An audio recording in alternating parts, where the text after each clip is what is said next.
Hello guys, welcome back to my YouTube channel. So for today's video, ituturo ko sa inyo yung new method kung paano i-lock ang profile picture natin sa ating mga Facebook account. So una, punta tayo sa ating Facebook. Okay? So i-explain ko muna sa inyo guys kung bakit new method ito, kasi ang ginagawa guys nung iba kapag nag-change ng or naglalak ng profile nila sa Facebook is dito pumupunta sila sa region and language. So dito guys, ayan, language and region. Ang ginagawa nila dito guys is change nila yung kanilang language and region to Myanmar or Burmese language. So ang kaso guys nung iba kapag change na nila is hindi nagbabago yung kanilang, wait lang guys, to ipapakita ko sa inyo dito guys, hindi nagbabago yung kanilang profile settings dito, which is yung kapag nag-change ng language and region to Myanmar or Burmese language is may madadagdag dito na feature, which is yung security, na kapag pinindot mo yon, automatic na may magsasabi sa iyo doon na ilalak mo yung profile picture mo. So dito guys, new method ito na ituturo ko sa inyo. So ito guys, click natin itong view privacy shortcuts. So ito, click muna natin yung view as. Okay, so for example, ako yung stalker and pinuntahan ko yung account na ito and ito yung makikita ko. So okay, which is naka-public lahat yung mga naka-post. So ang gagawin natin dito, okay, papakita ko sa inyo. Back tayo, and dito pindutin natin yung privacy, yung view privacy shortcuts. Okay, pindutin natin yan. Okay, kapag nandito na tayo, makikita natin yung privacy, account security, add preferences, your Facebook information, safety, and legal and policies. So dito pipindutin natin yung take a privacy check-up. Yan. Okay, so dito may makikita natin dito yung who can see what you share, what to keep your account secure, and marami pang iba. Ayan. Okay, so dito ang pipindutin natin dito is yung who can see what you share. Okay, and then continue lang natin. So dito guys, ang ilalagay natin dito is dapat naka-only me lahat.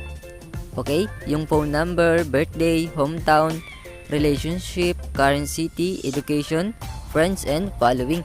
So ang gagawin natin dito guys, is set natin lahat sa only me. Okay? Only me natin lahat. Okay? Set natin sa only me. Yung hometown. So only me din yan. Relationship, only me. Okay. Okay, only me lahat. Okay, only me. Okay.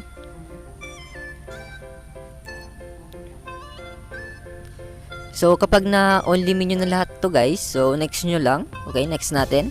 And then dito, sa kapag na next natin, nakalagay dito future post. So only me ulit natin. Okay, see more, only me. Okay, balik tayo. So, then, itong stories, only me din. Okay.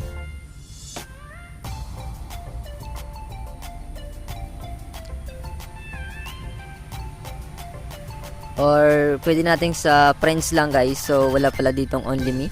So, friends lang natin. Okay. So, balik tayo. Then, dito sa limit past post. So, limit din lang natin. Okay. So, next tayo. So, dito, nakalagay dito sa aking, sa blacklist. So, may 4 na tao akong blinak. So, pwede kayo dito magdagdag guys ng gusto nyong i-block na tao kung may nagawa sa inyong kung ano man, or basta. So, next na natin. So, review another topic, okay. So na-save na yan guys. So balik tayo. Okay. So ayan. So para malaman natin guys na nalock na yung ating Facebook profile, pinutin ulit natin tong 3 dots and then view as tayo. Ayan. So ito na guys yung ating change. So which is yung ating Facebook profile is naka-lock na. Ayan, wala na tayong ibang makikita kundi ito lang. Ayan. Ayan. So nakalagay dito, update his status.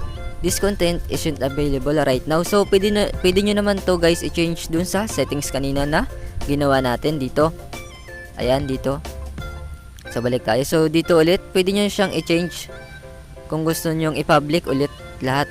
Okay? Dito. Ayan. Diyan guys, pwede nyo siya ulit i-change and ibalik nyo ulit sa dati. I-public lahat. So yun lang guys for today's video, and sana guys nakatulong itong video na to sa inyo. So don't forget to subscribe my YouTube channel and i-hit nyo na rin ang notification bell para updated ka sa mga susunod ko pa mga video. So yun lang guys, and thank you.